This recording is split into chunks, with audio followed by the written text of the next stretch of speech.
Step 1, wake up early, gonna rise with the sun. Step 2, get some good, some food in you. Step 3, think real hard about what you wanna be. Step 4, everybody just do your thing. Wake up, today's gonna be a good day. Wake up, today's gonna be a good day. Wake up, today's gonna be a good day. Wake up, today's gonna be a good day. Wake up, today's gonna be a good day. Wake up, today's gonna be a good day. Wake up, today's gonna be a good day. Wake up, today's gonna be a good day. Yo. Set your affirmations, aspirations. I got shit to do, the aftermath of preparation. Good food, good mood, blood in circulation.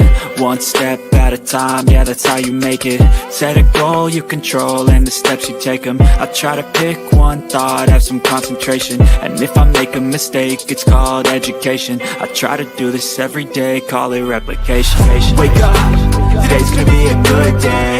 Wake up, today's gonna be a good day. Wake up, today's gonna be a good day. Wake up, today's gonna be a good day. Wake up, today's gonna be a good day. Wake up, today's gonna be a good day. Wake up, today's gonna be a good day. Wake up, today's gonna be a good day. So life ain't easy, yo, I think there's a reason though. Ups and downs, just like every different season, yo. Sometimes I'm high, other times I'm barely breathing, though.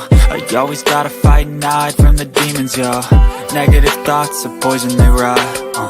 Head full of flies, so here come the clouds. They'll never stop unless I can swap all the bad for the good in my head when I'm lost. Yeah, so I'ma fake it till I make it.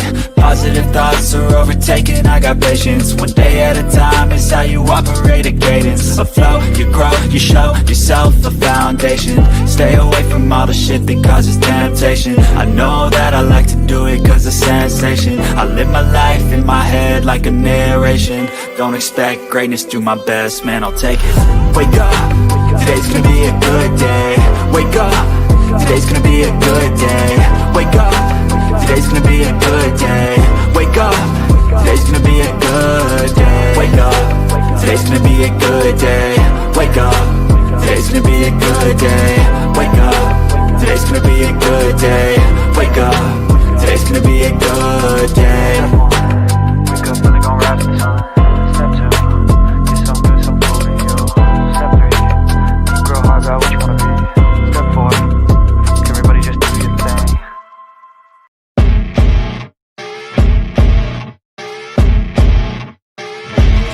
As you wake up in the morning, you want to find the latest, greatest information about criminal cases and have an intuitive conversation about the suspects associated with these cases.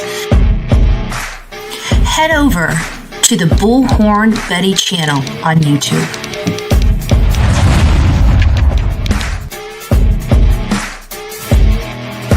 Get breaking news right here on the Bullhorn Betty channel. Welcome to the Bullhorn Betty Coffee Club. Enjoy your stay and enjoy your day.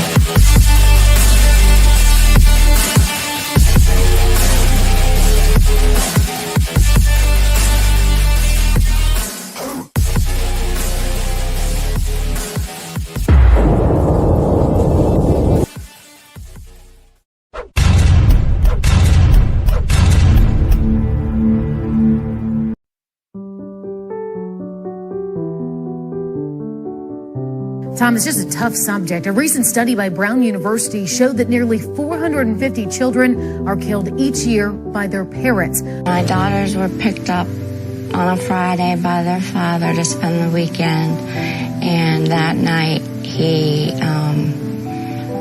pumped carbon monoxide into their bedroom and slit their throats. Searches have begun for 2 children killed by their mother in Hopkins County. 9-year-old Hayden King was laid to rest today.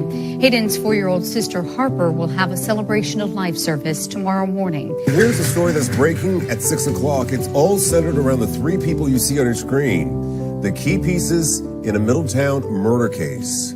On the left is James Hutchinson. Police say the 6-year-old was killed allegedly by his own mother. East Los Angeles mother was charged today with killing her 3 young children. The youngest was less than 2 months old.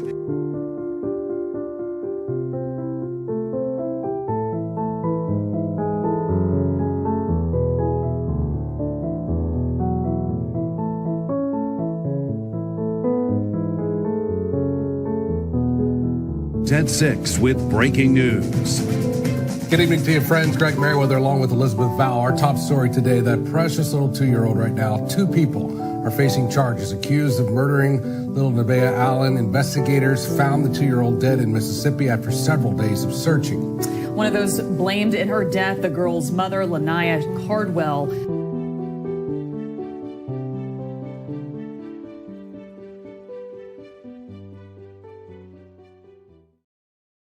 Welcome to the Bullhorn Betty Coffee Club.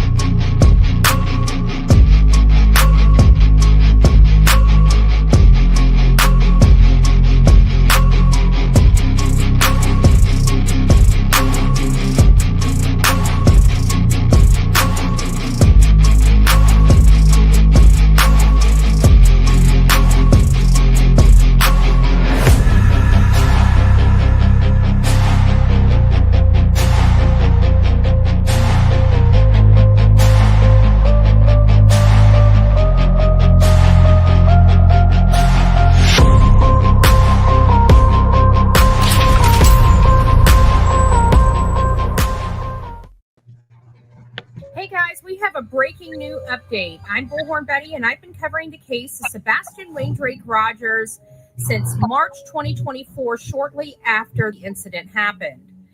At Night Intelligence Agency has come in along with Dog the Bounty Hunter, who they partner with on several different cases. Sebastian Rogers is a 15-year-old autistic boy that disappeared from inside his locked home on February 26 around 12 midnight to 6 a.m., according to his mother. New images and videos are being released about this case now. Stay tuned.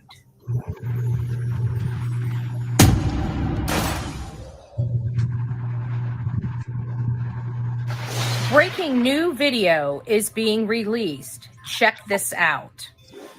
This is Sebastian Rogers and his mother, Cathy Proudfoot, sitting at the Texas Roadhouse Grill on February 25th, 2024 at 6 o'clock at night, appearing to be eating dinner and chatting amongst each other. What you notice is Cathy picking up the phone and taking photos of Sebastian where it appears he doesn't know he's being photographed. The entire time that they're eating at this restaurant, it appears Cathy is occupied by her phone and not really paying much attention to her son, except to snap these photos. And why were these photos not released to the public when he went missing on February 26th? Please look over the footage and let me know if you see anything out of the ordinary. Please send any information that you have related to this video to bullhornbetty@gmail.com. That's bullhornbetty@gmail.com. Sebastian Rogers has not been seen again by a third party since this video was captured.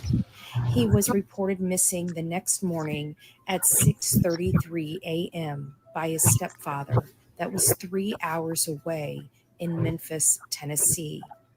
Allegedly, when Cathy woke up at 6 a.m., Sebastian was not in his bed. Many people speculate and assume that the mom and stepdad had something to do with his disappearance. There was 5 CPS reports. One of those reports are still active. Their behavior has been odd since his disappearance. And we've learned recently that Cathy and Chris have been trying to find a place to put Sebastian since October of 2022. Since he disappeared, they have hired the most vile people to work for them, to cause distractions, to cause reputational and personal harm to those searching for their son. We're also learning that another affiliate of the mom and stepfather have filed suit against the father of Sebastian Rogers, the only person that has been searching for him from the family. He is brought in at Night Intelligence Agency as well as Dog the Bounty Hunter, and he has worked tirelessly to find answers to bring his son home and to bring his son home safely. The reward being offered by At Night Intelligence Agency, as well as Dog the Bounty Hunter, has been increased to $225,155 to anybody that has any information leading to the whereabouts of Sebastian Wayne Drake Rogers or the successful prosecution of those that are responsible for his disappearance. Please don't forget to like, share, and subscribe to this video. Today marks Sebastian Wayne Drake Rogers' 16th birthday, and his father doesn't get to celebrate with his son today. So if you have any information to Sebastian's whereabouts, please reach out to law enforcement today. Well, hello, my people, my beautiful people. I figured I'd go with that intro since my other one was like 10 minutes long. So, anyways, guys, it's nice to see you this beautiful Sunday. For all that came to church with us this morning, what a great message it was.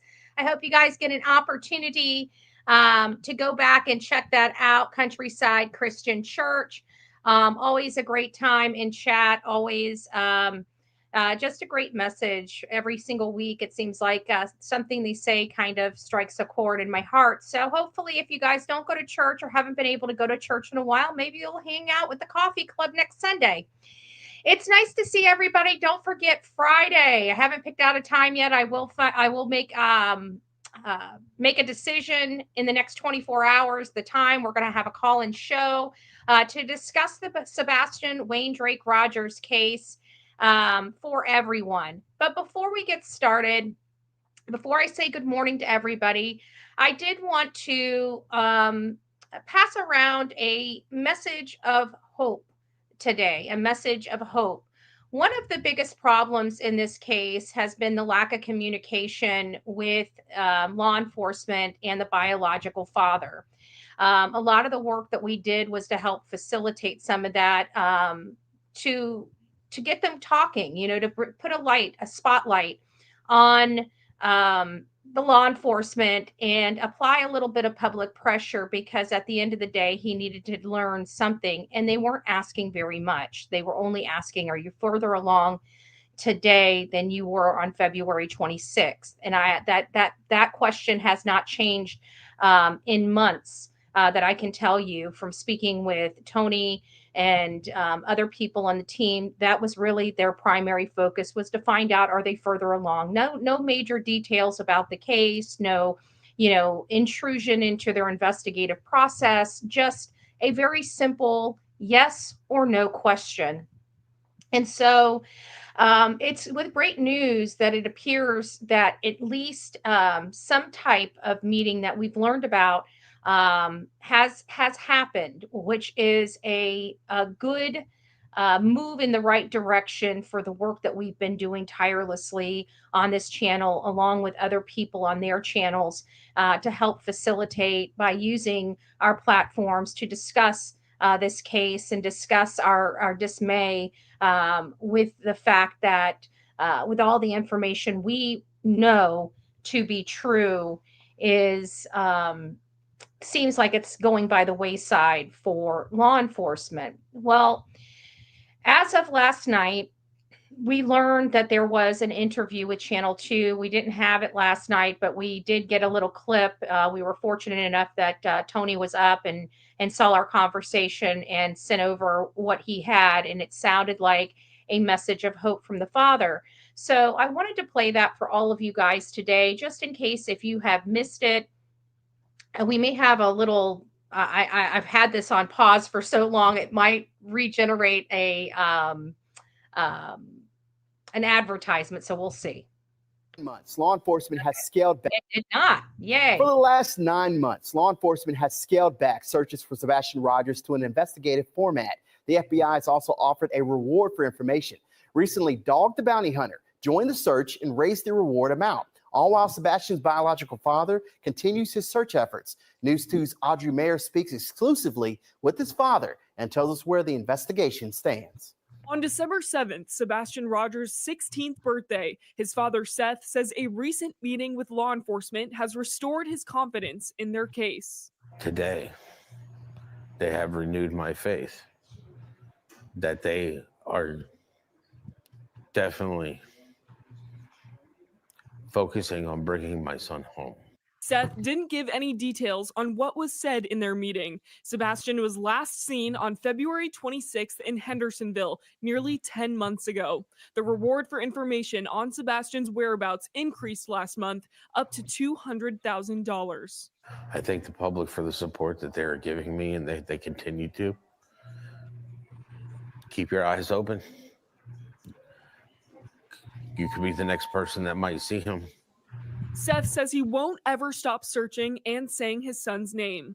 Until he's found, the pain of not knowing where Sebastian is fills Seth with grief. Today is a lot of sadness. It's a lot of sadness every day. It's hard to wrap your head around it. All right. Every day, it's like, get that phone call, waiting for that picture, waiting for information that my son has been found. And Sebastian's 16th birthday, Seth says he hopes families spend time with their kids. He fondly remembers birthdays with Sebastian jumping in the pool, having water balloon fights, and eating cake. What is it like for you looking back on those memories today? I'm not done making them. Looking back is nice, but looking forward to him being back is better. I reached out to the Sumner County Sheriff's Office about Sebastian Rogers. They told me there's still an active and ongoing investigation, and if you know anything about this case, to contact them. We have ways you can send tips listed up on our website. Kenley?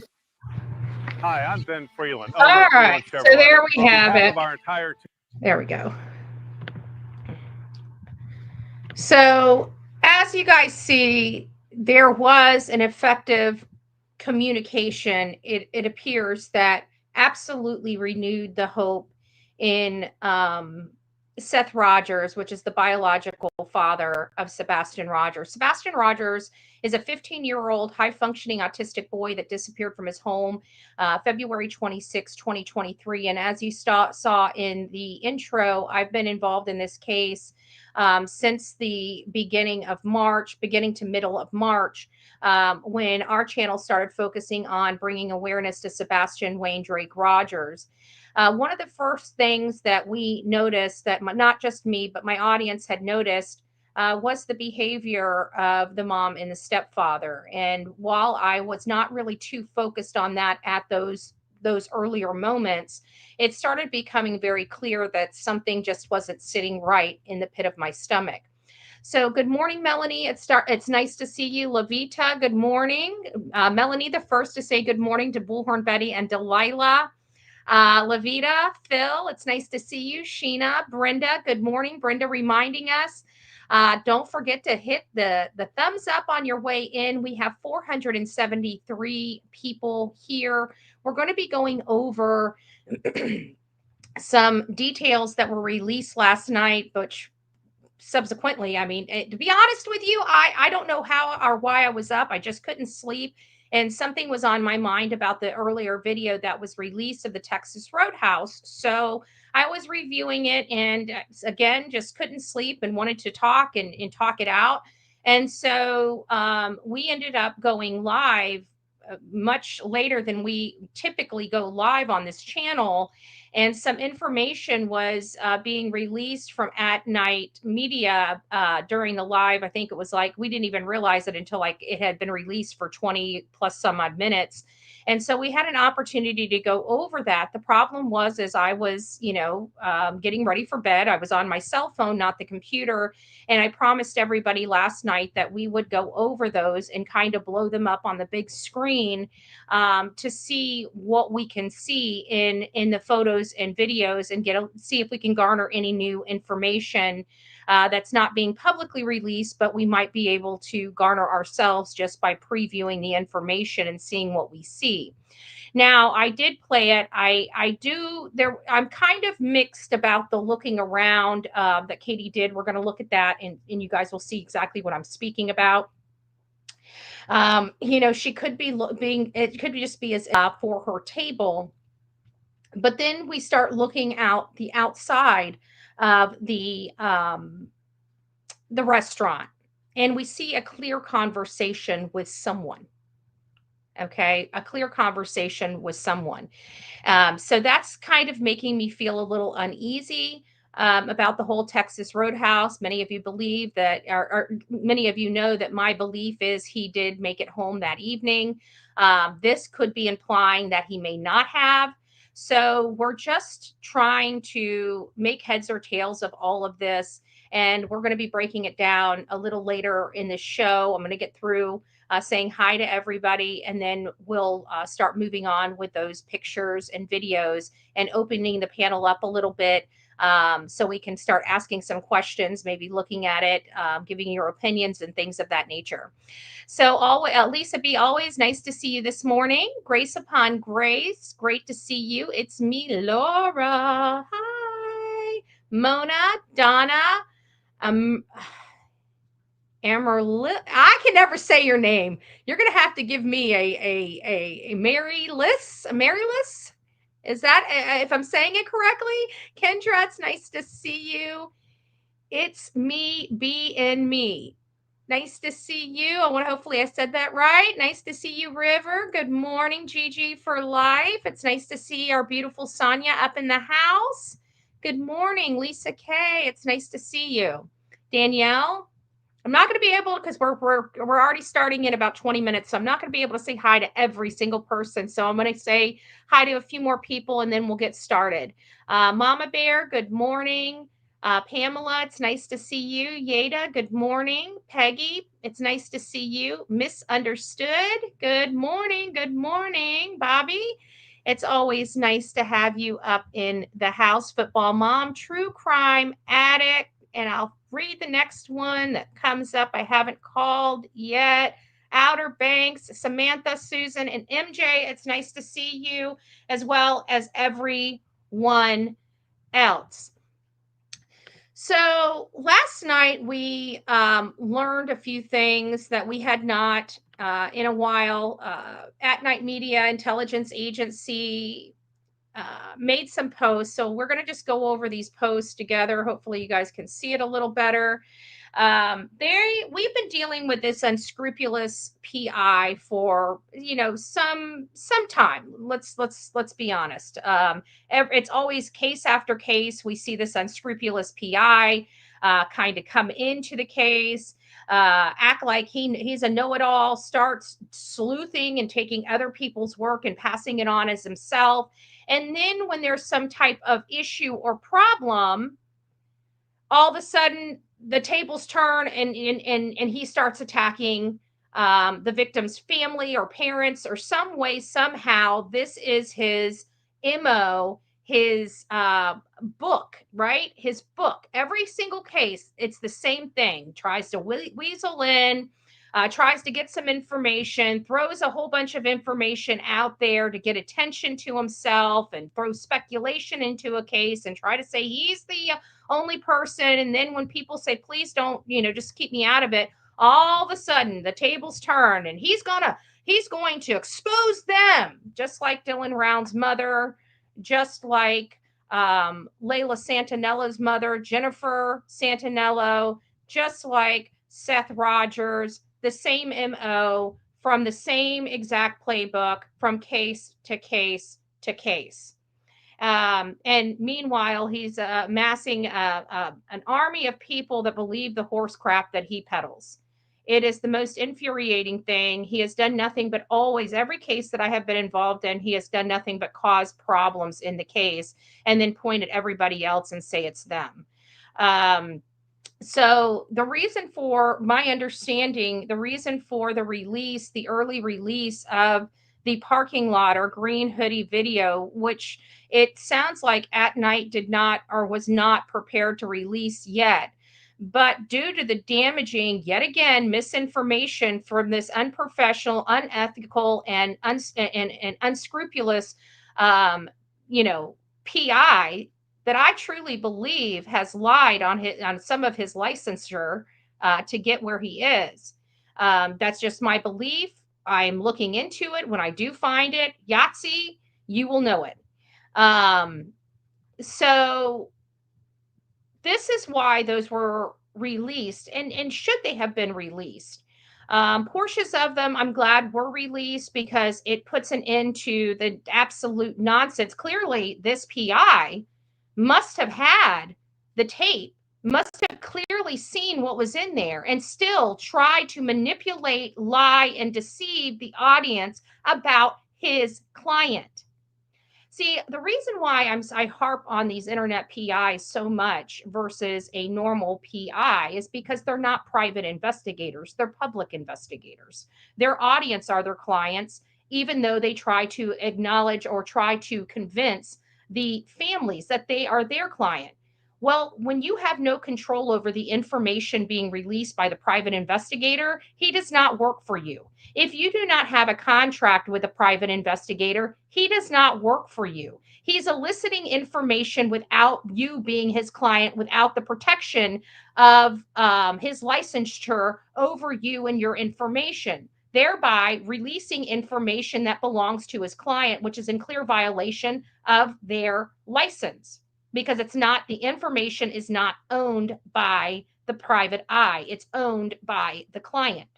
And this is well known in every single PI, educational class, ethical class, and everything else. That's why I don't like internet PIs.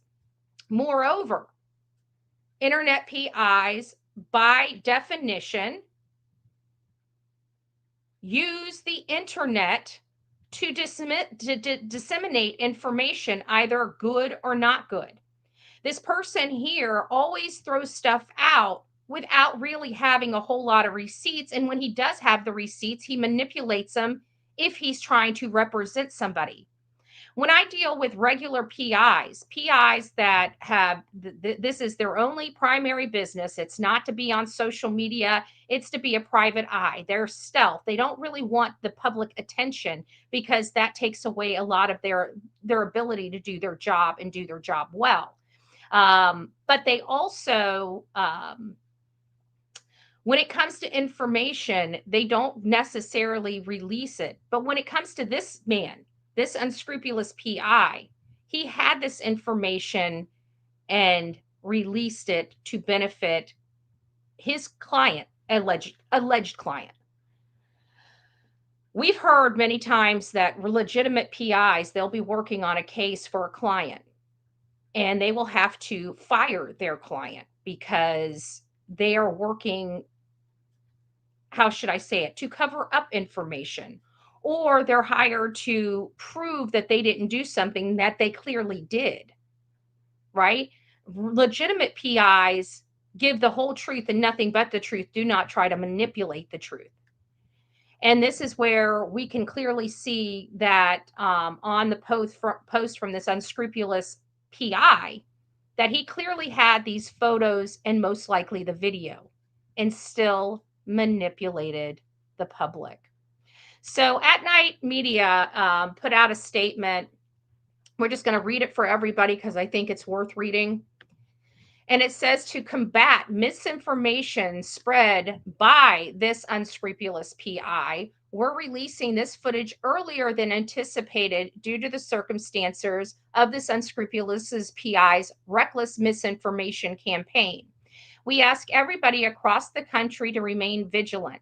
If you see someone who matches the description of Sebastian Wayne Drake Rogers, do not hesitate, call 911 immediately. Even the smallest chance that it could be him is worth acting on. Sebastian's description, 15 at the time of the disappearance, 16 now, approximately 5'5", approximately 120 pounds, blonde or brown hair, and his eyes are brown to hazel. How you can help? If any information concerning the whereabouts of Sebastian, it provides the Sumner County Sheriff's Department number, TBI's information, the FBI's information, and of course, you can always contact any nearest American embassy or consulate. It also provides the @dog and At Night contact information if you would prefer sending your information there. And here is the video of what happened outside of the restaurant. So I'm going to put this on the big screen, And I'm not going to see your comments because I'm going to be on a different screen reviewing it, but we will stop it. I am going to point. You should be able to see my cursor. If you have a TV or a computer, it might be a little easier for you to see the details of what we're going to be showing you. I'm calling Mr. Clary tomorrow about Summer's lack of protocol and hence obstruction in the Rogers case. Mr. Clary, I don't know who Mr. Clary is. That's the first time I heard that name, unless he's... So there we got the yellow jacket, which is really kind of weird because this is kind of slow-mo. You can see how slow motion it is by the way they're walking. So this has been slowed down slightly. Everybody's in kind of slow motion here. We do see, let me get back over here. Where am I? There we are. We do see the car over here. We see somebody walking. We see this person walking up to the door as Sebastian's trying to get into the car. Something happens where all these people turn their head this way. And I don't know what it is, but you see over here, there is a conversation being had by the mother and some subject, but you don't see where the subject actually came from. And it looks like they're still peeking out the door, trying to see what's happening. And then you see the green shirt hoodie guy come around, and it appears that Miss Proudfoot goes into, or opens the car door and goes in. Now, I don't know what's going on with this. Hold on. Let me refresh.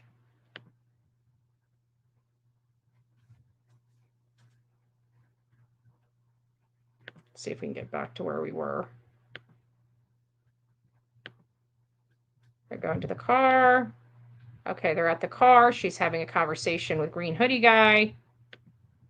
Green hoodie guy's walking past her. It appears her door is opening. You see her lights kind of come on.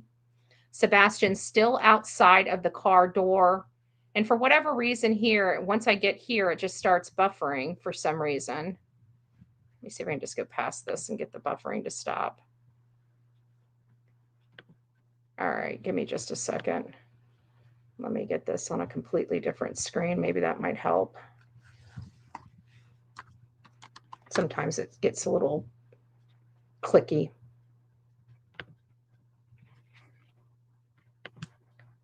Could be something in the X system as well. I think I do have this downloaded though. Let me see if I can use this one.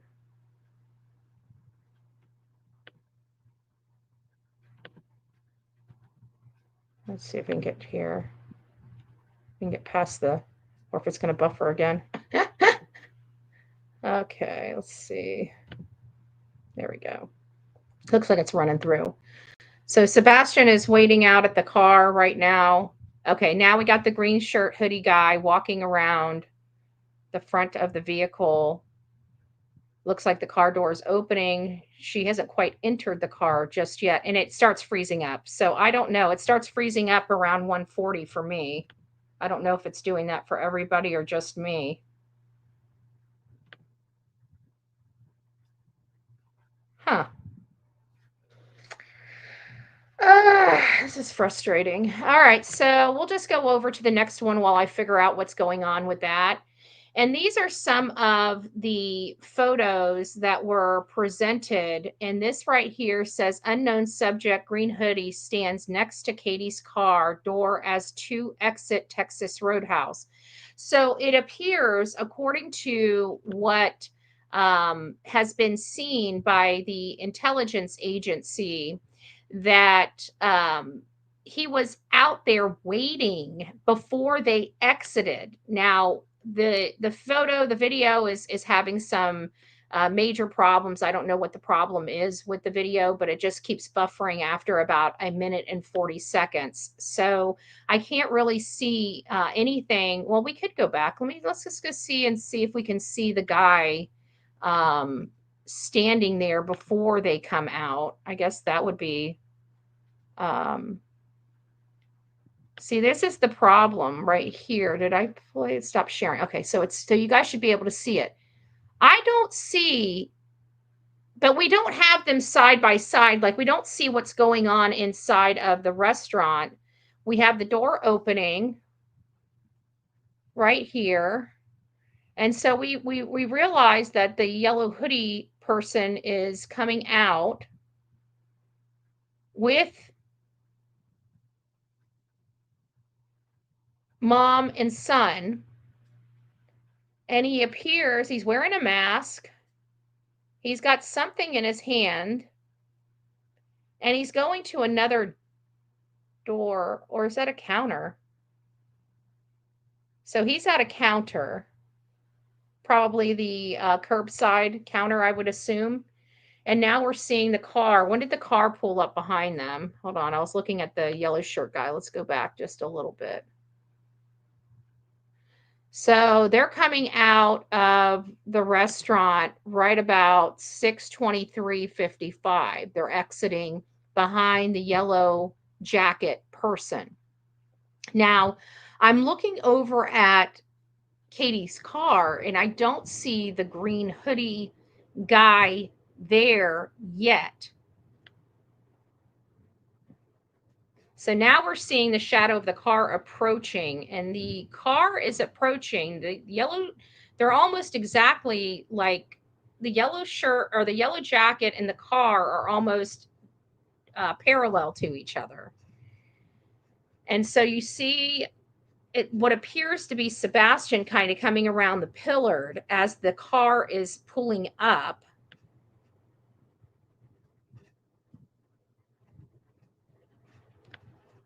But I don't see the green hoodie guy yet.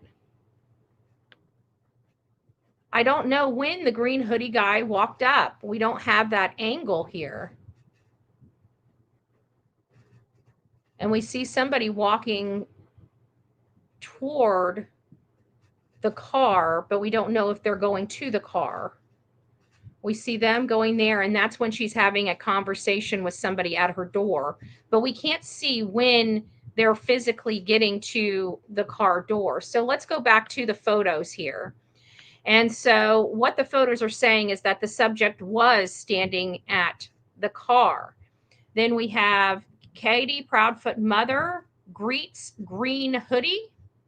Last known video footage depicting Sebastian Wayne Drake Rogers on February 25th with his mother at the Texas Roadhouse. So it's right there. Now, what do we see on the third one? Unknown subject, green hoodie. And then you see Chris, or excuse me, Katie, but you see the green hoodie literally right by her vehicle door. So you see his hand right here. He's talking. She's over here. She's got her hand. She rested her hand on her vehicle as if in a comfortable position of conversation. The conversation, from our understanding, lasted less than a minute. Katie mother steps out of frame. Unknown subject puts something in bag. So there's something that goes in a bag. So they've really analyzed this footage, and I'm sorry that the footage kind of froze on me. We'll try it again before the end of the show to see if we can try to make out this. And it says, Katie Proudfoot mother unlocks vehicle. Unknown subject, green hoodie, puts item away and waves goodbye to Sebastian Rogers for the final time on camera. They saw him wave at Sebastian. That's a little creepy too, especially seeing how the boy within 12 hours of this video would be gone and never seen again. Green hoodie goes toward the entrance of the Texas Roadhouse as Sebastian and Katie allegedly journey home. They depart at 6:22 p.m. their local time. All right, so now we've got through all of that. Now I'm going to go up here and see if I can get some comments and talk about those. It buffers on everybody, even when you do it yourself on your own phone or device at that same point. I wonder why. Maybe there's some kind of glitch in the upload, possibly, Governor. Jenny, it's nice to see you. I don't think the green hoodie is involved. In my opinion, he was in her way, and KP was being rude and loud, causing a scene. That might bode. I don't know, because she put her hand on. I don't know, because the video we watched, this is the bad part, is we can't play the video. The video is freezing up. The video is freezing up on Twitter for some reason. And the problem is you see him moving his hands, conversating with his hands, much like I do when I'm on here. You guys forever see me, when I'm talking. Let me pull this down. When I'm talking, I talk with my hands. Sometimes I put them down like this. I mean, you guys can't see it. Let me just move this down just a little bit. Maybe you guys can. I put them down, like this. I talk like this. I express. My hands are always moving. Especially if I'm speaking to somebody. I think a number of people, Sonia's seen me speak. We've got the Real Me Too, Tony Mathis. They've all seen me speak. And when I'm talking about especially something, anything, I'm typically using my hands to talk. And this is the kind of movement that we were seeing from the person speaking. And I don't see that being a rude conversation. It looked very cordial. And she actually put her hand on her vehicle, like to rest a little bit, like she was going to be there for a moment to continue the conversation. So that was a little interesting to see after the inside, because the inside, I'm looking, I feel like sometimes we know what we know, we feel how we feel. And when we see footage, I feel like sometimes we always go to the most nefarious path forward versus analyzing what it possibly could be. Could it be something innocent, such as, what did I say? Looking for the waiter or waitress. I've seen that face before. I've looked around a restaurant before. I didn't have a child that went missing, so it wasn't overanalyzed. But there's been times that I'm looking around just to see, who's all here. Is it busy? Is it not busy? Just very innocent. Or, I'm out of my tea or my Coca-Cola or whatever, and I'm looking for the waiter or waitress to signal them to come back to the table to take care of my whatever need I have, whether it's more bread or drinks. So I'm sitting here thinking, when I look at it, I'm like, she does appear like she's looking for somebody, but what if it's not the person we think that she is looking for? Maybe it's just the waiter. But we do see her on the phone. But you got to remember, you're talking, I'm looking at this. I'm Bullhorn Betty. Like, I'm on my phone all day, every day. Like, when I get into this bed at night and I'm still working, Delilah will start, like whimpering and take one of her toys and throw at me. It's like, Mom, off the phone and play with me. Right? So it's I see that, and there's just not a whole lot that kind of, makes me feel like that was nefarious. But, you couple that with an actual conversation with somebody walking up to her car outside. They are saying Nick's YouTube video doesn't have any issues. Okay, is it the full video? Yeah, I think it is the full video.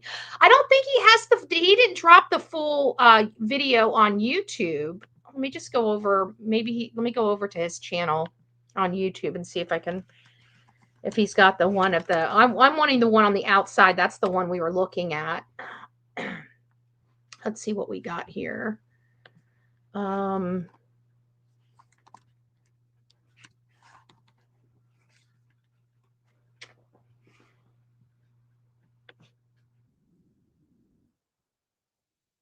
That's the wrong one. Hold on a second.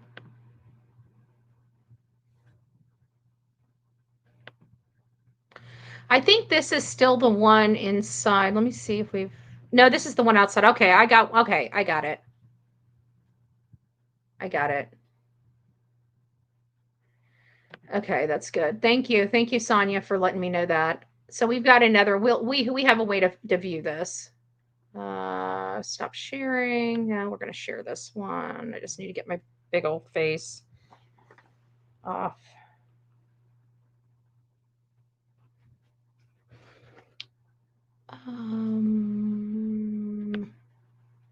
So we're still not there yet. Okay. Share this tab. Okay. So here we are. Let's look at this now that we can. And what I do like about, actually, you know what we might, we'll go this side, this size of the video right now, but I'm actually going to blow it up into that areas as much as I possibly can so we can see what's going on.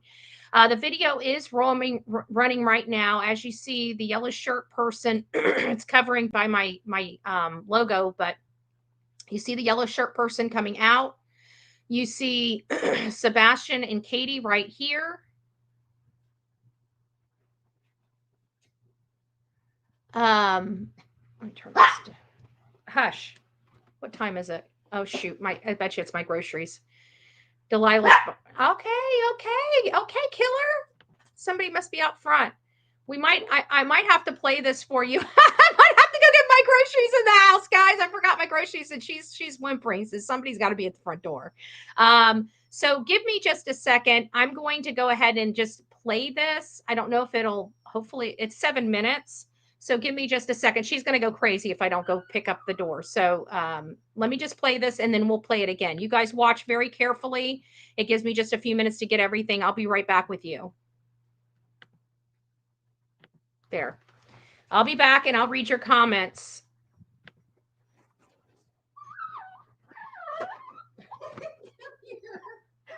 You goofball. Okay, let's go see your minutes. Let's go see your minutes.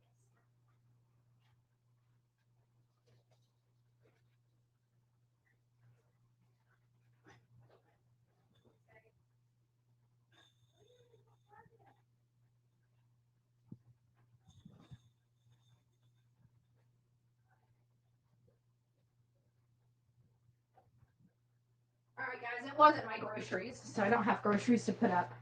I thought they weren't going to be delivered until like noon. All right, so we're back here again, and we're seeing them go to the car.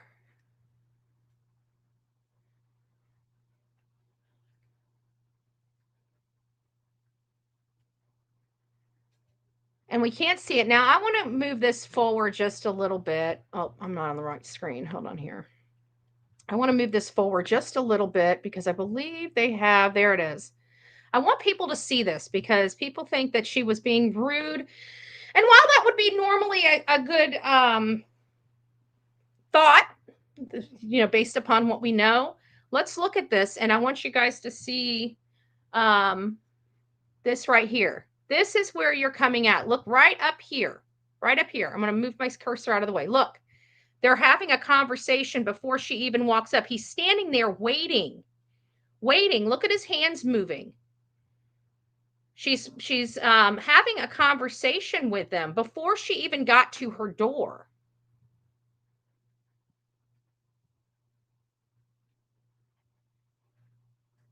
And they're still having a conversation. Now, remember, every single one of these images, even though they're moving, they're 2 seconds still. So every 2 seconds, it's clicking a still. That's the kind of recording system that they have right now. And see, he walks past her. She unlocks the car and goes and gets in it. So, oh, this is a regular video, but the other ones were 2 second intervals.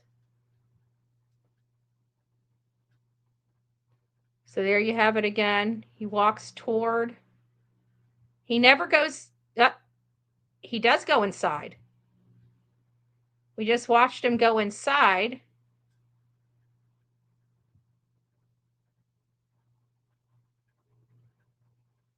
But you can't tell if he exited.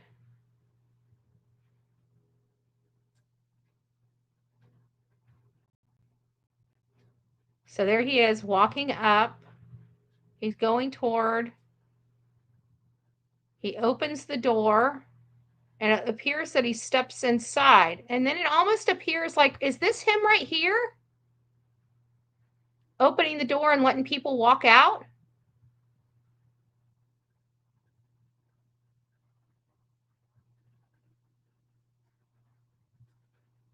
I don't know. And they exit.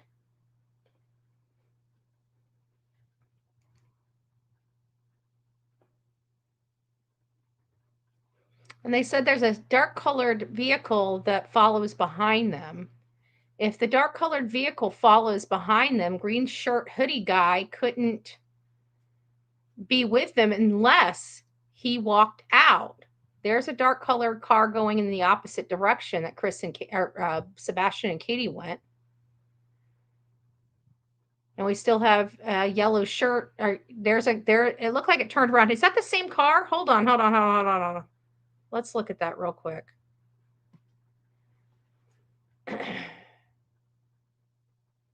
So we have this car coming in. There's the car that went by. Oh, shoot. I hit the wrong button.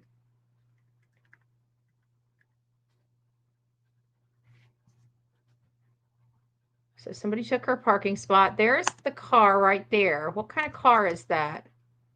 Behind them. It looks like a dark colored, it goes the opposite direction. And I think that's the car that turns, it looks like they turn around and start heading.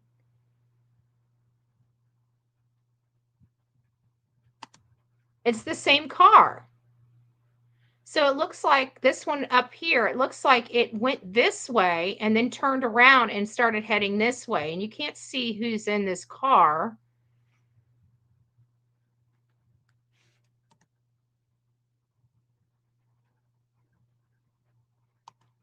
Let's go back. So there it is coming in right here. We have that car that parked in Katie's, and then there's, we don't know, that's 6:20. So that's some I don't know if they left at 6:22. This is 3 minutes, almost 4 minutes later at 6:25:41. Let's see when they left. They left the parking lot at 6:24:56. So they're pulling out of the parking lot at 6:24:56. And this is coming in almost less than a minute later. The car is coming in. Let's see. Let's look right here. Let's look right here and see if we can see what this car is doing, because this has a reflection on it right here on this red car. See if we can see what happens. So we can see it right here. Oh, no, it's two separate cars. Did you guys see that? So this car comes. It looked like the same car, but it's not, because you can see this one coming from this area over here. So I don't know. I don't know. It looked like it was the same car, but it's not. One car went this way and turned one way as this was coming out the opposite direction.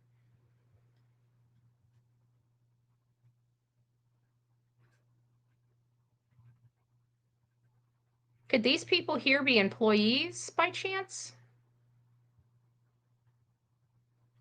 I don't know. He's walking off.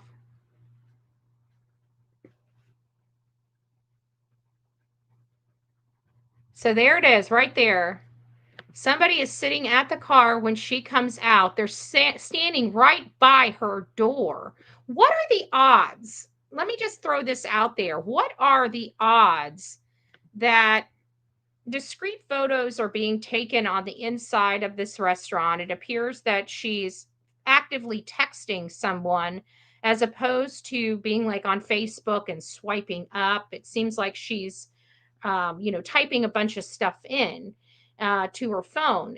Let's go look at that real quick. Hold on, let me pull. I guess I'll use YouTube because it seems like YouTube was more reliable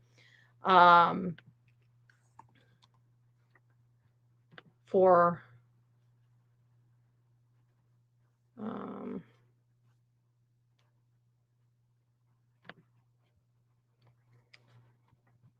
okay. All right, let's look in here. Let's look at her behaviors real quick and see what we can see on this one.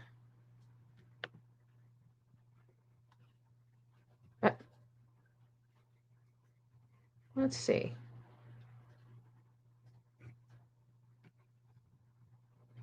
There we go. I think this is a little bit better.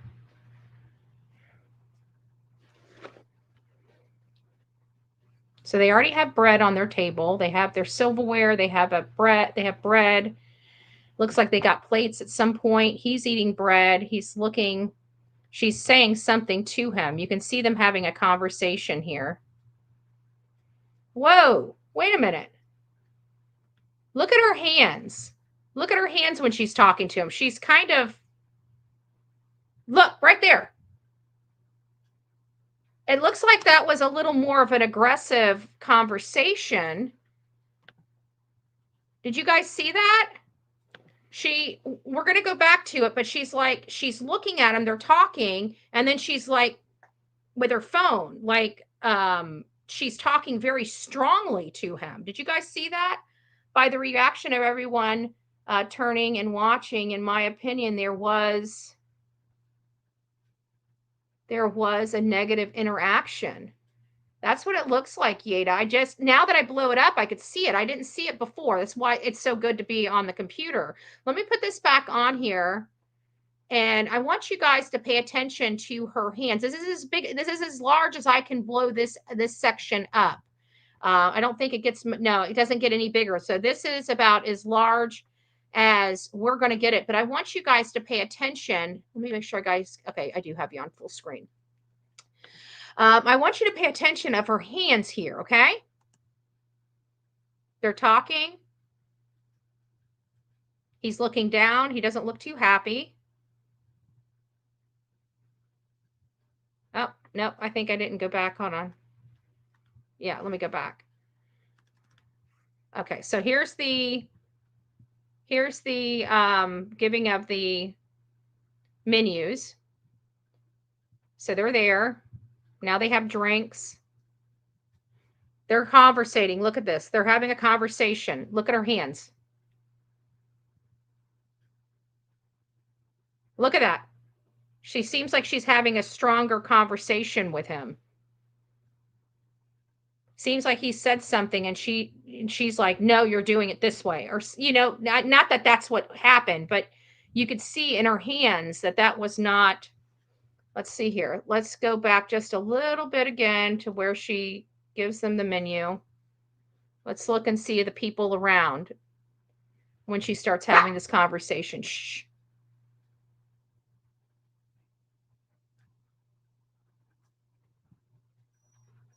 So it doesn't look like they're having the best conversation. He's shaking his head no. You know, she's kind of doing this thing with her phone. You can tell she's swiping. She's looking through something right now. She's not typing, in my opinion. It looks like she is surfing the web or social media. I can't see what she's on, but you can see she's swiping. So now she puts the phone aside and she's just looking around. Who's she looking for? I don't know, but it does look like she is.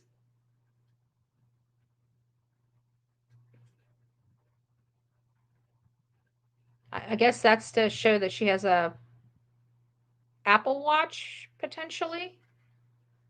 Let's see what this, hold on. Yeah, maybe that's the Apple Watch.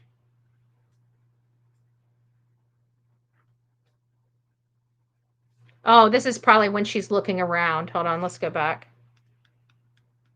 Okay, so that's why they blew it up. I thought it was a show they had an Apple Watch, but it's because I have it so blown up right now. And it's not.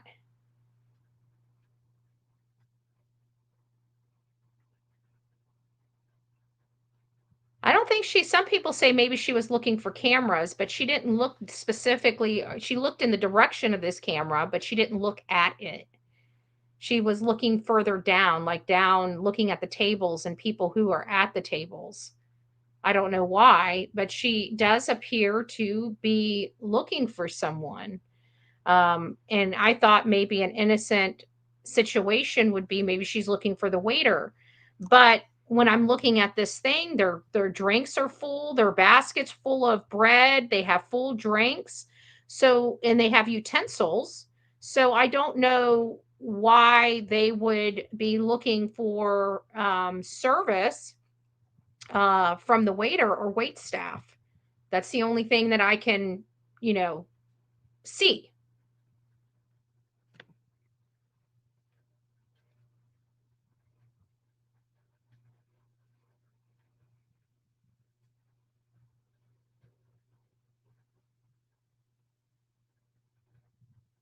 Let's see if we see anything else. It looks like they're having a conversation here.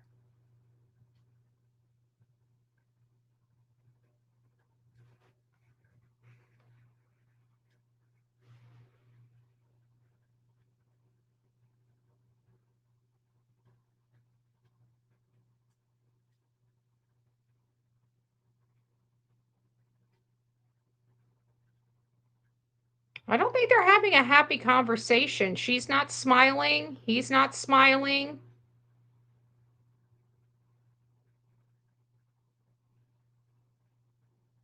I'm not sure. He's chewing on his nails. So now they're leaving. Okay, so let's go back to the beginning of this one, because she takes some photos. Let's blow it up when they sit, because she takes some photos while she's here, and you could tell that she was taking his photos. So let's go back to the beginning here. I'm not on your screen. Sorry, guys. I'm analyzing this while we're talking.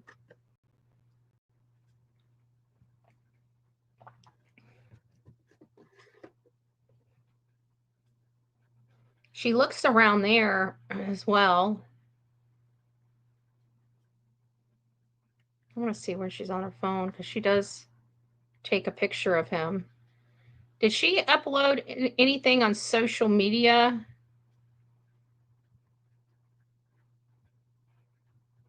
Where's the photo of her taking his photo? I may have to go back to my video to find it.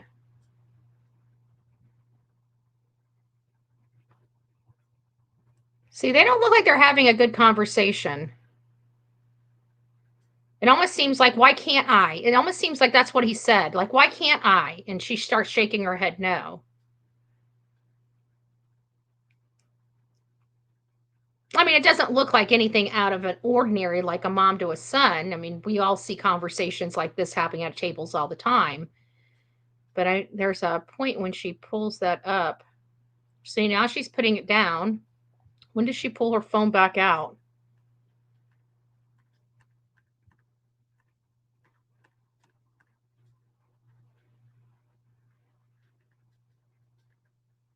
This must be a different section than the other one that was, this must have been a different one. We have a different video that's released where she's picking it up, but I digress on that.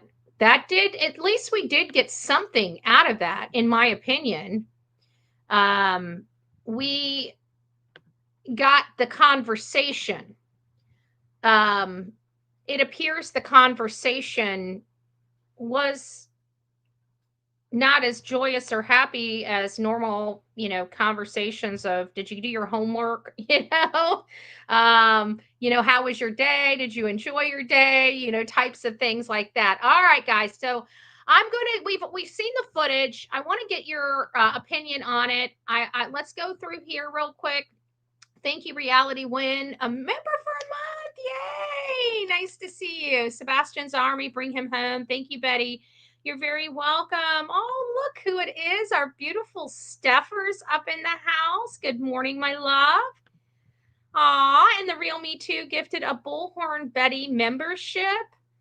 Althena did a super sticker. Thank you guys. Thank you guys so very much. So let me come up here. Sebastian seems, let me go a little bit further than that. Let me go up a little. Now, if I add Smiley's World in here, nice to see you, Smiley's World, is 2-1 with straw. I don't know what that means. It's nice to see you in here. Anybody knows what the meeting was about at the school when all three parents were there? No, I do not. I would like validation of that letter, just somebody, I know, maybe Tony or something like that could, discuss that teacher's letter and maybe inform the public so we can have some discussions on it would be great.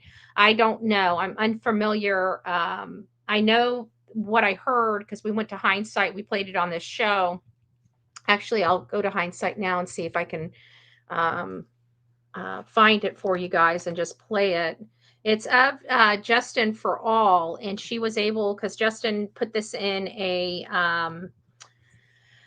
3-hour video, and it was part of his 3-hour video discussion. And so it a little difficult to go find, especially for somebody like me that's really short on time at times. But Hindsight went and clipped it for us, and so I could draw right into it. I didn't have to really I didn't have to go hunting for it in a 3-hour video. So I want to thank Justin for All for getting it out there, and of course Hindsight for clipping that so we didn't have to go hunt for it. Here it is. Without further ado, let me just put this up, share this tab. There we go.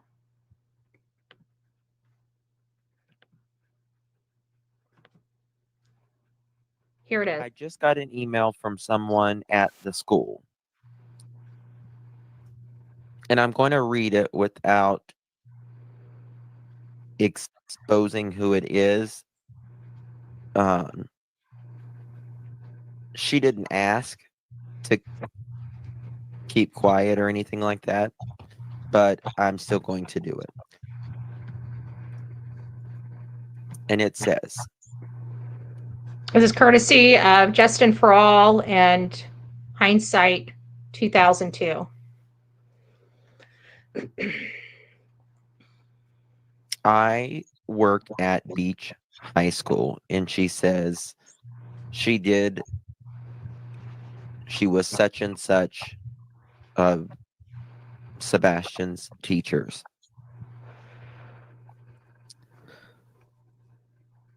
Sebastian, the week of February 10th, KP, CP, and Seth were all at attendance.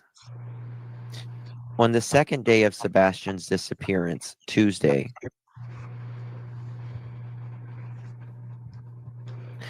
I got an earful about the parents and that meeting. The mild and meek KP that you see and hear in all these interviews was apparently a different person in that meeting. According to, I'm not going to say, she was obnoxious. He went on to say that KP and CP blamed Seth for every single one of Sebastian's problems. Now, to me, that's failing to take personal responsibility for your parenting, in my opinion, when you pass the buck, especially when the child is at their house all the time, except every other weekend. How can a man that only has this child for 4 days out of an entire month be the cause of all the home problems that they're having? Just doesn't make logical sense. Redacted said he felt utterly embarrassed for Seth. He said KP and CP treatment of Seth made everyone in the room uncomfortable. Additionally, the very first day of the disappearance, that Monday, 2/26/24, we had, how I say this. I asked such and such at the school, quote, "Hey, have you found the boy yet?" At this point, no one was really panicking. It was just a case of a autistic child who'd run off.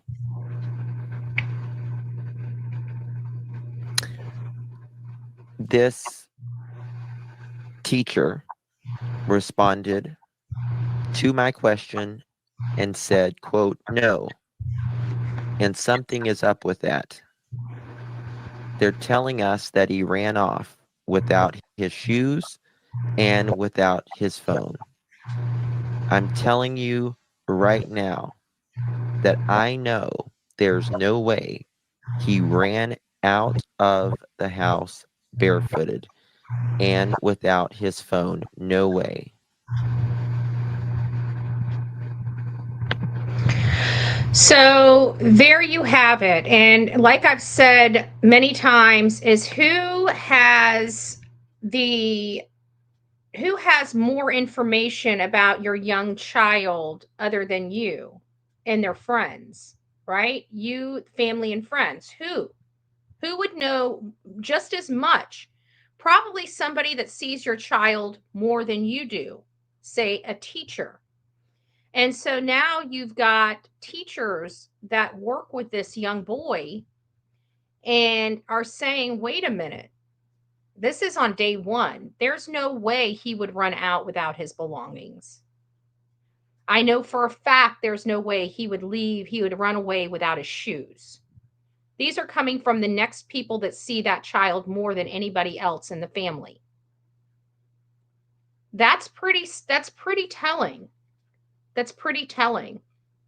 That conversation is way more important than the hoodie dude. I think he left her something on her windshield.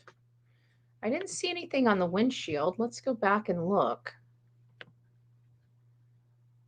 I don't think there's anything on the windshield. Hold on.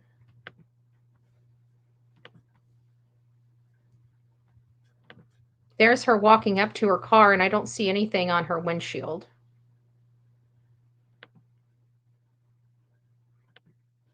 Right here, there's nothing on here. There's just glare, the light and the light glare, but there's nothing on the windshield.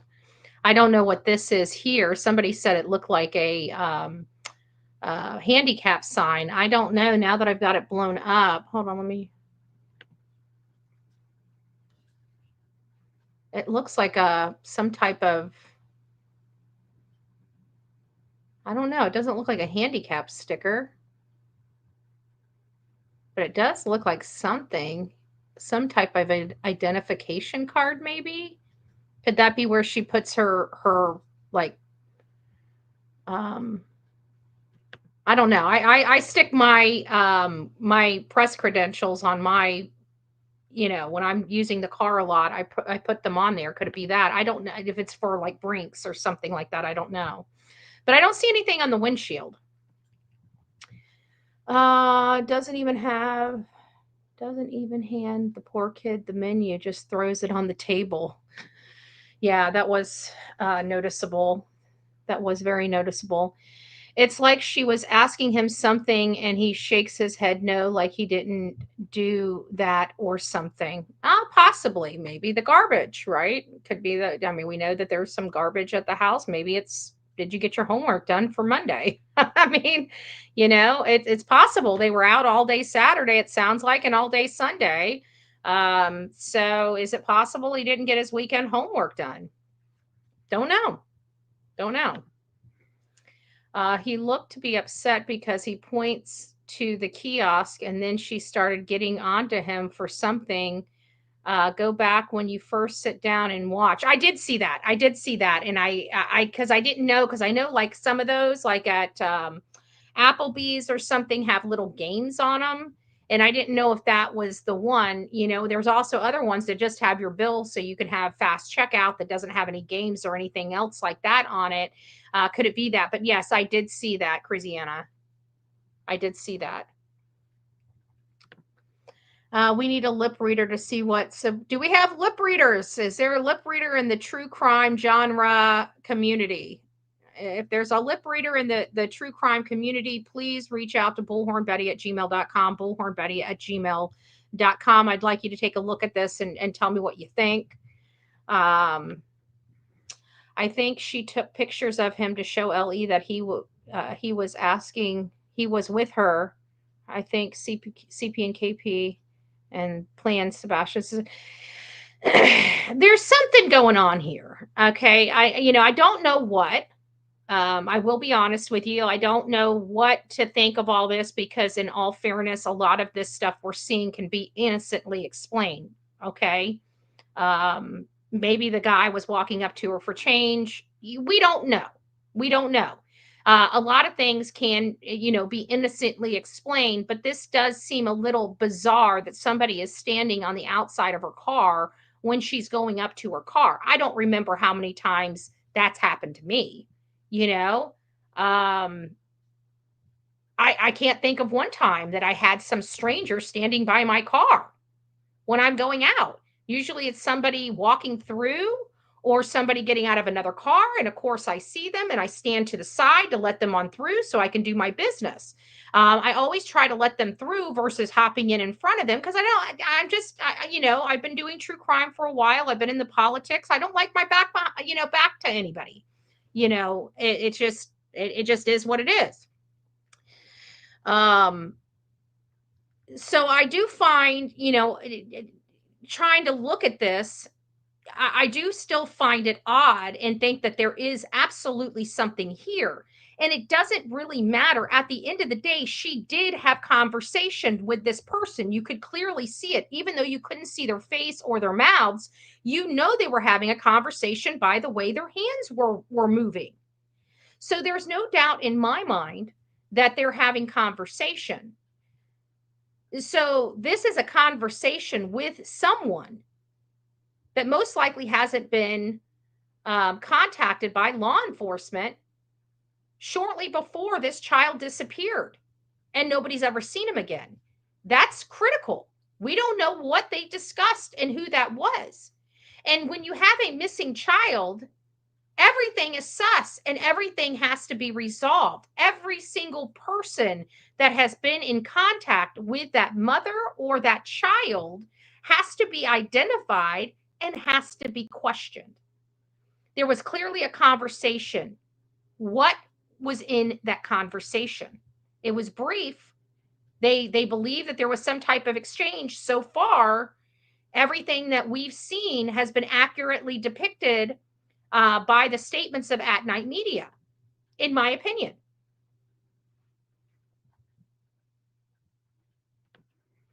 The neighbor across the street who said she saw a person take out the trash on the ring camera, was the person taking out the trash wearing the same t-shirt?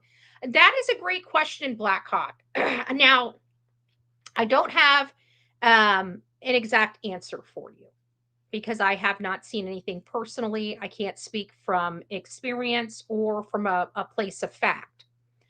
What I can tell you is that what I've heard is that there was a grainy, hazy image of whoever took out the trash. That's what I know. That's all I know for a fact. What I've learned and what I've heard in rumor and other people's commentary is that the grainy figure was a hooded figure. So it sounded like they had a jacket. Like I've got a jacket here, right? And my jacket has a hoodie on it, right? It's got this hoodie on it. So it sounds like there was somebody that might have been wearing some type of jacket with hood on it. But again, all the information I know definitively is that yes, the garbage was taken out after they returned home from the Texas Roadhouse, and that the image from across the street was very grainy and could not make out who took out the trash or anything. It was a grainy image. You saw the trash being taken out. You saw an image taking, a human being taking the garbage out. But the imagery was very hard to see who. That's what I know. And then over just here recently, I've heard that it was somebody in a hooded sweatshirt or jacket. I don't know where that came from. So that's why I said it's hard for me to answer this question. Because if it truly was Sebastian that took out the garbage and he did grab a jacket, say a hoodie jacket, You would think that that would have been top of mind when he decided to run away from home. He knew he needed to put on that hooded jacket because he had just had the hooded jacket on earlier because he was a little cold. So that to me implies that at least a jacket should be missing if it was him that took it out and the person that took it out was wearing a hooded sweatshirt, sweater, or whatever. But again, I never heard of any type of hooded garment on anybody up until recently. So I don't know how true that is. It doesn't mean that it's untrue. It just means I need more information to come from a place of fact. I could read her lips if I had video of front of her. Well, maybe look at what maybe Sebastian might be saying. He did have some things were coming out of his mouth. I saw his lips moving. I noticed her clothing is all dark. Seems like all of them were all pretty much dark clothes. How many times did he change his clothes that day? That's a great idea, Yeda. I have no idea, or great question rather. I have no idea. Nor does really anybody else. I mean, we can definitely say he had the clothes that he had on when he was there and the alleged clothes he went to bed in. So we can at least say he's changed out of at least one set of clothes into another set of clothes. So, and again, that's if that information is legitimately true. I think the altercation in the car parked would be that Katie was parked in a disabled car park and the stranger was asking her why. Interesting. Let's go back and look at that. I don't think I'm not sure if that is a handicap spot because I saw somebody pull into the spot later when we get here. Let's see.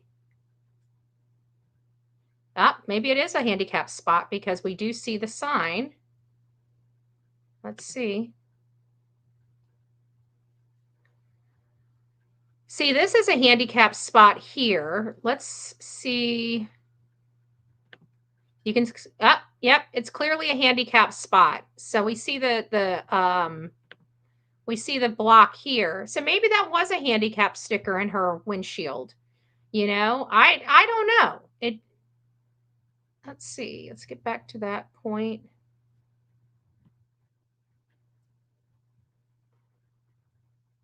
There we go.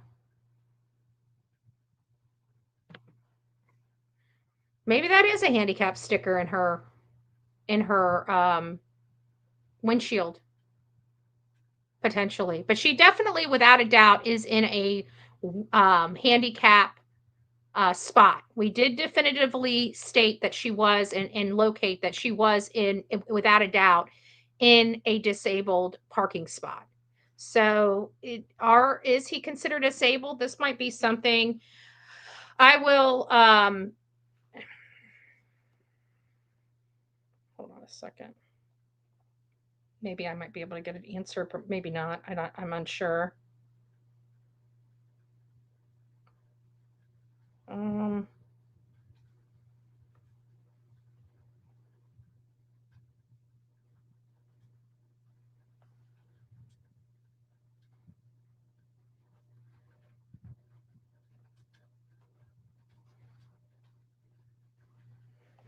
I don't know if I'll get the answer to that, but I will investigate that and find out if you know Sebastian rose to the level of getting a handicap sticker, or if you know maybe there's a disability we don't know with the stepfather or the mother.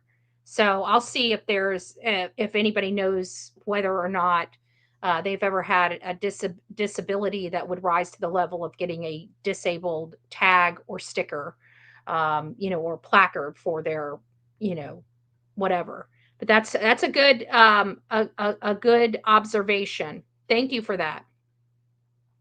Thank you for that. Oh, Misty Moonlight, 5 months. Thank you, my love. Thank you.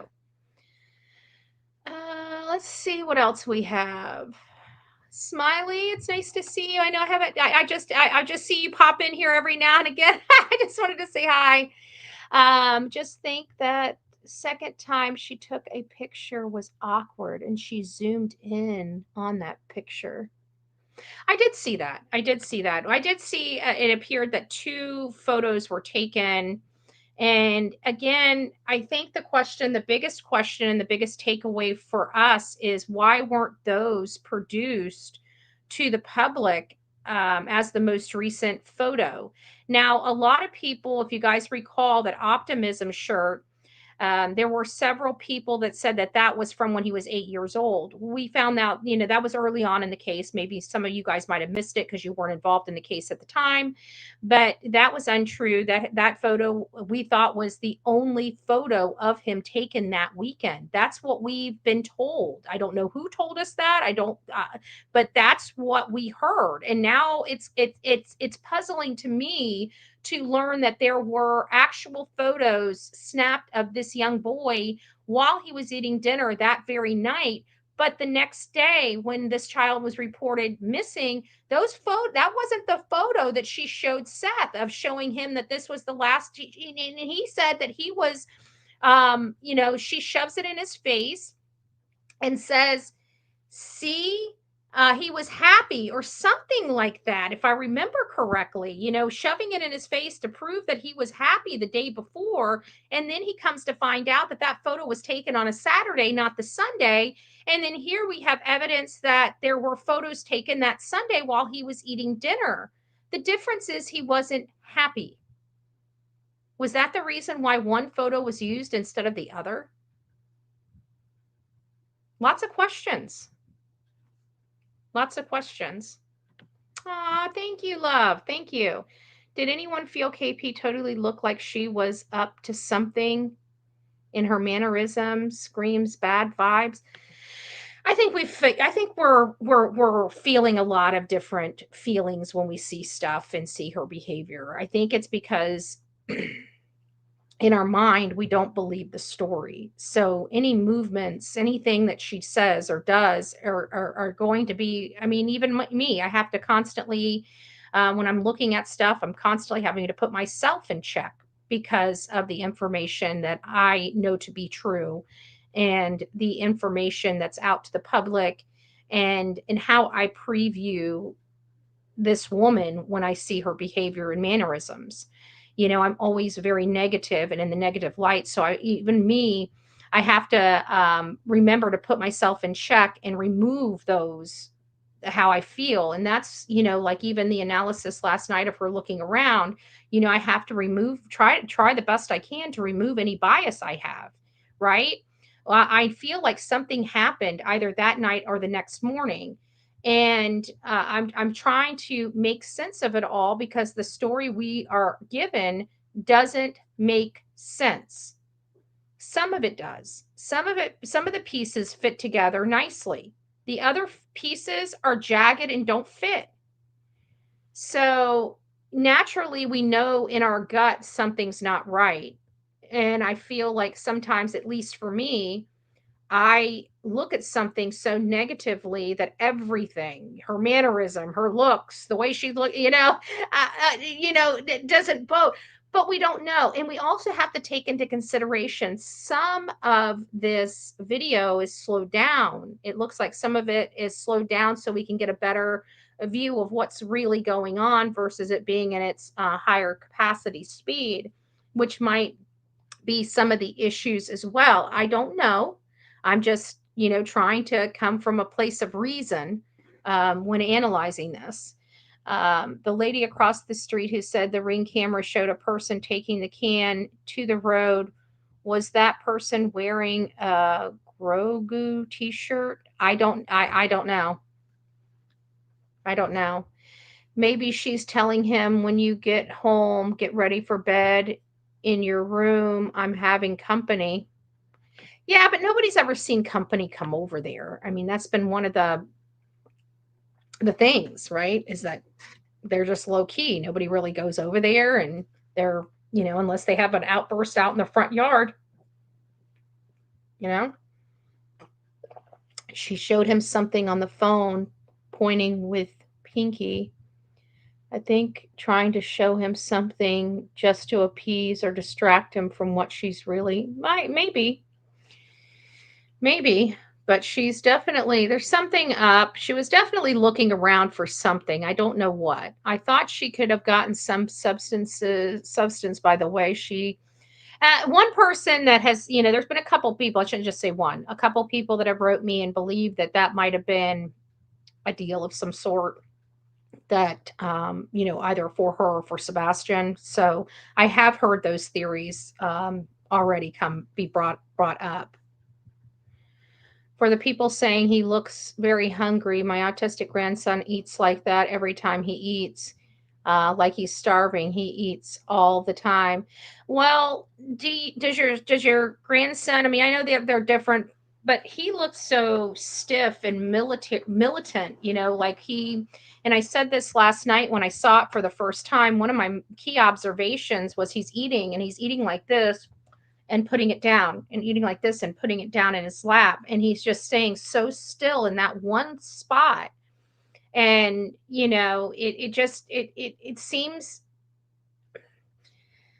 it just doesn't seem, his behavior and mannerisms seem too stiff for a 15-year-old boy that had a great day. Letter writer is a paraprofessional, in my opinion. Paraprofessional, hear and see everything, in my opinion.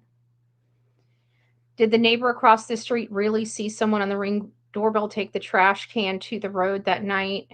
Black Hawk, the answer is I know that for a fact somebody took the can to the road that night. I know for a fact one of the neighbors, while they didn't have the video is not public, there was a neighbor that had asked the officer, this was back, like, I think on day 1 or day 2, when they were going around collecting the videos. They said, well, he would have had, somebody would have had to put the garbage out if they had their garbage out. And so they go, did you guys see him on camera talking to the officer, asking if he's been picked up on camera, at least taking out the garbage? And the officer said yes. And so many people assumed that Sebastian did take out the garbage. But when you look at the information and you hear the additional detail of the information, it is that somebody did take out the garbage or take the garbage to the end of the road.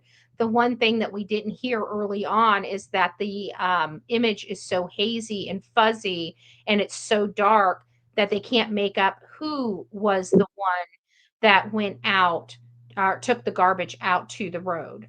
And then, of course, just recently, now I don't know how recently, I've just heard it recently, I heard that it was somebody in a hooded sweatshirt, jacket, or something like that. I don't know if that's accurate, true, or correct, because I'm just hearing about it in the last week.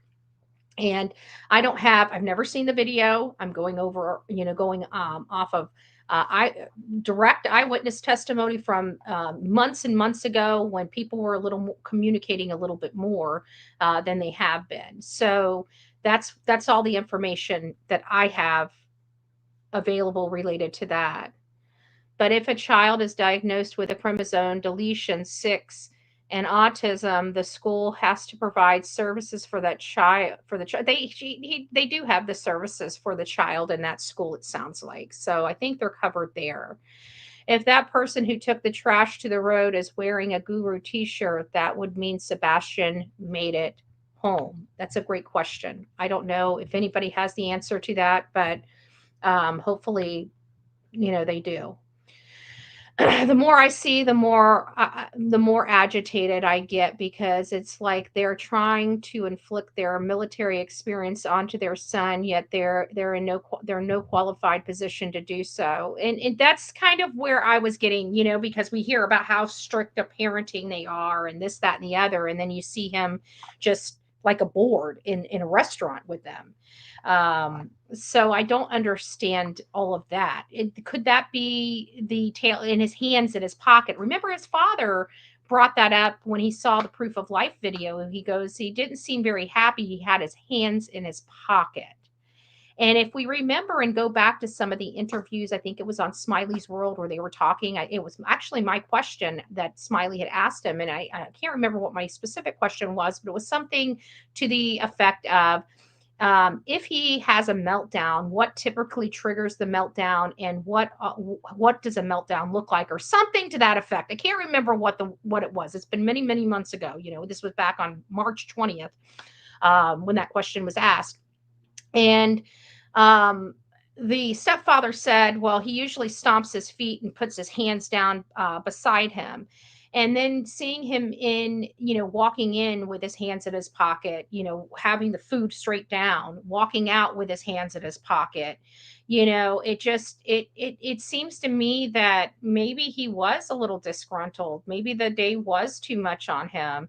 We see the photo of the optimism shirt of him smiling and having a great time the day before. Why aren't we getting that same joyous, joyful boy when he just left a gaming center where he was playing games? It doesn't make sense. And then we learn, now, granted, I haven't seen these photos, but somebody had described the photos. I think it was Seth, described the photos of inside Strikes and Spares, and identified that he didn't look very happy at Strikes and Spares either. So, and I learned from a friend of a friend that went to school with him that their friend told him that Sebastian was not in a good mood. He was very withdrawn that Friday at school. So were there other things going on that was weighing on this young boy? It seems so. It seems so, and I don't know what. I think the school was asking the parents, how can we help Sebastian? Give us your input. It has to be a serious meeting because all three parents were there. Yeah, I don't know.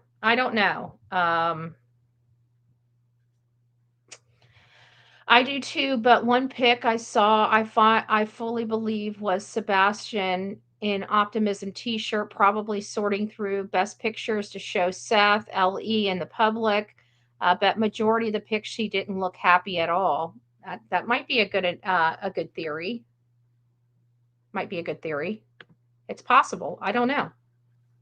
Oops, hit that twice. The entire idea of him being groomed and leaving the home to meet someone blows out of water because he didn't take his phone and he wasn't using the computer. He wasn't using any devices, right? So the only way somebody could, and his phone was plugged up in the kitchen. So the only way he would have had contact with anybody is if they came to his door and knocked on, or came to his window and knocked on his window, right? Or went in his room and got him out of the bed. That's really the only two ways any third party could get his attention, in my opinion. Sam says, look at this.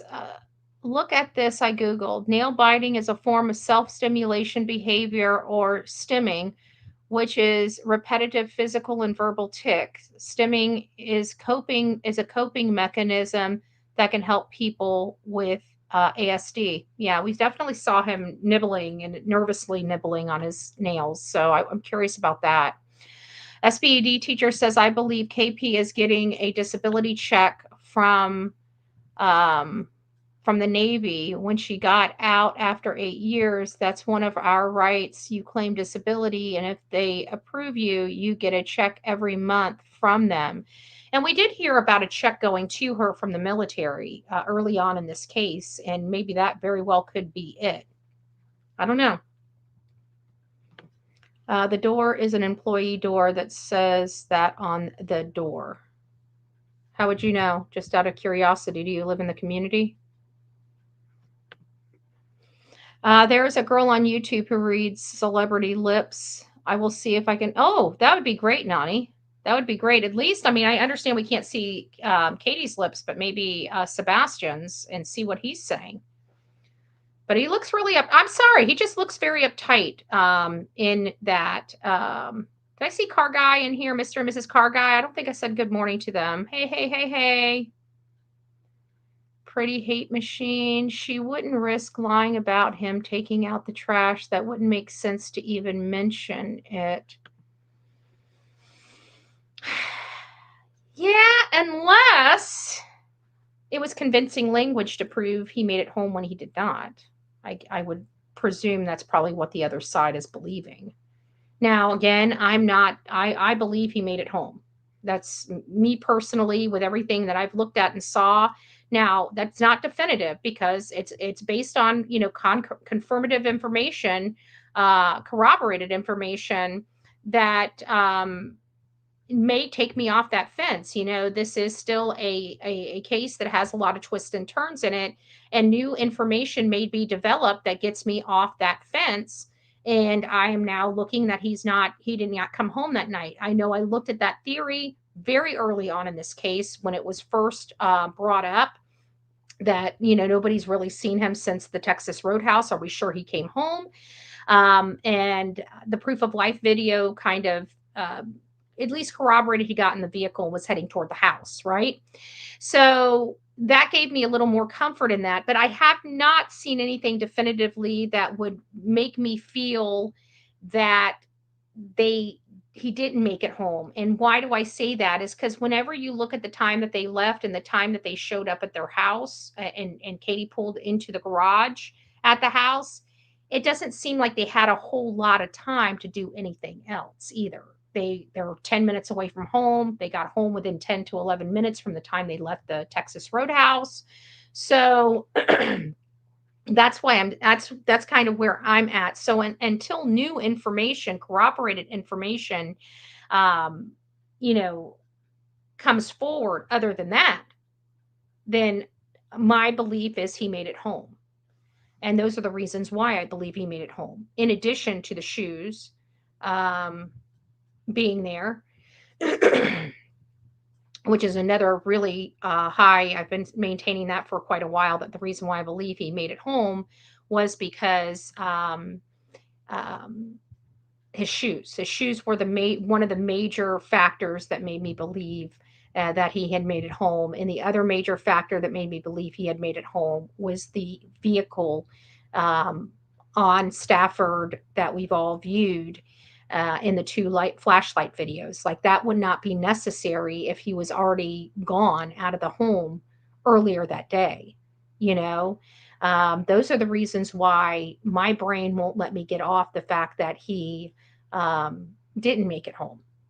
You know, so something's gotta fix that in me. And the only thing that's going to fix that in me to make me believe he didn't come home is if something explains why those things would happen in his absence.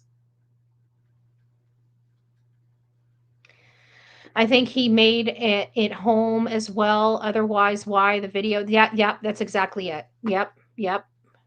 Remember, the 5th case was open already when she took him to have all that so-called fun. That is correct. In my opinion, I think Sebastian was on the edge because of CP and all that he's done to him, and KP let that happen. I agree with that. He seemed very stiff. I don't know if you know, obviously his behavior and his demeanor is much different when he's with his father than when he's with his mom and stepdad. That is without saying. I think all parents have acknowledged that so far, that there's a different home environment at Chris and Katie's house as opposed to Seth Rogers' house. So, you know, I don't know how that works, but it seems like the dad didn't have the kinds of problems that the mom and stepdad had with him. And we have to assume that that is because we've heard how the stepfather talks about him. We've heard how you can just tell in his voice he doesn't really care for Sebastian.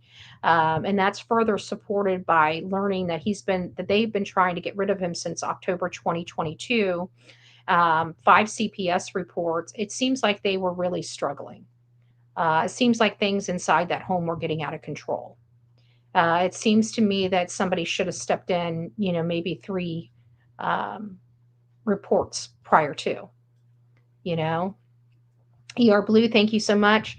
All right, guys. Well, we've been on here for quite some time. I usually don't go this long, especially on a Sunday, but we did have quite the stuff to go over.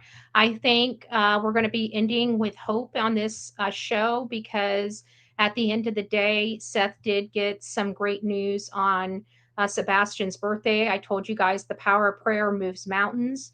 I truly believe that the power of prayer moves mountains. And in this case, it did move mountains. It did have law enforcement. It sounds like law enforcement and Seth Rogers had a good conversation that renewed his faith in the investigative body on his son's case, which is great news. Okay. It's great news. It happened on Sebastian's birthday, which makes it even better news, right? It feels like something above is guiding this case. And let's hope that that is the state of affairs.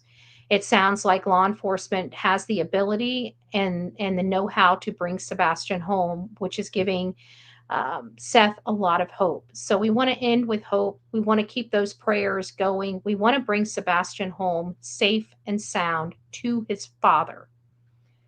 And whatever goes along with that thereafter, you know, we want to definitely support when Sebastian's home, support Seth getting full custody of his son, and the other things that Seth as well as Sebastian would need to make this transition.